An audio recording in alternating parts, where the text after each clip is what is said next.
You discover the forest, you realize, and you through the tree coring, you pull out these cores, and you count them, and 350-year-old tree.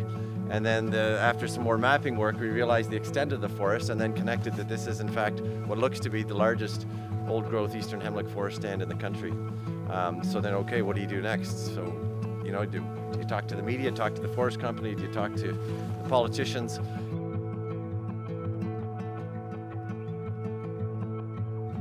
We're here not only to celebrate it, to connect with the forest, but also to help protect it. Because as many of you might have known or know already, it is scheduled to be logged this winter, parts of it anyways, and actually the logging has already begun. So we're going to be celebrating, but we're also going to see some of the sort of destructive side of logging, and hopefully it'll raise all of our awareness and all of our desire to actually fight and work and advocate to get the rest of this forest protected, because it is really special, and we'll talk more about that. An interesting story, I'll share this, that the class actually called up we called up the forest company and said, look, here's what we've come to learn about this forest. And we've learned, not only old growth, it's this largest old growth forest. There's 5-line skink that Kyle, who's roaming out here somewhere, discovered on his iNaturalist app.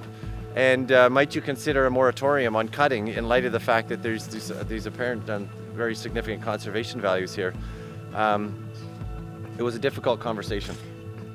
And the simple answer, the upshot of that was, well, no, we're not really interested in that conversation. We've done, they've done all their due diligence.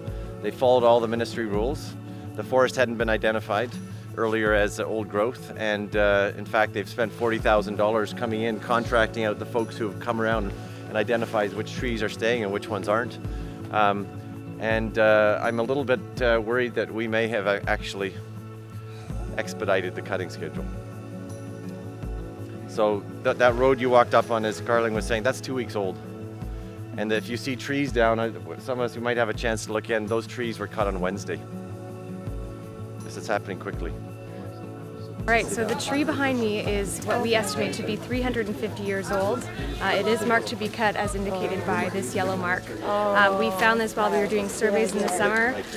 We took a core, which is just a very small portion of the trunk, counted the rings, counted 250, and we've estimated that the rest adds up to about 350. So this is important because we don't have a lot of trees like this in Ontario. This is extremely rare. This tree is very special. And one of the other ways we knew that it might be old is the big, long trunk that doesn't taper towards the top. It's got a bit of a broken top, so the fact that it is this big, even though it's a little stressed out, means that it's old. And we really want to protect this because we don't know much about these trees. There's a lot of connections that haven't been studied between this tree and the rest of the forest, and vice versa. So we are doing everything that we can and rallying the troops to get this tree protected.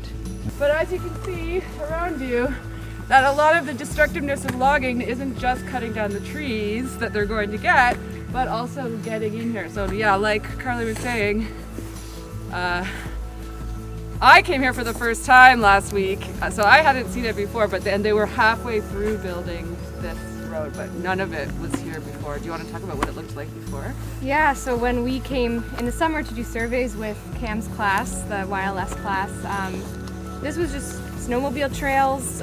They were probably about half this wide.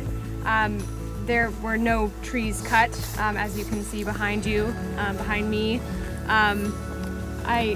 This is pretty unrecognizable, and I'm sure the students and Cam can second that opinion.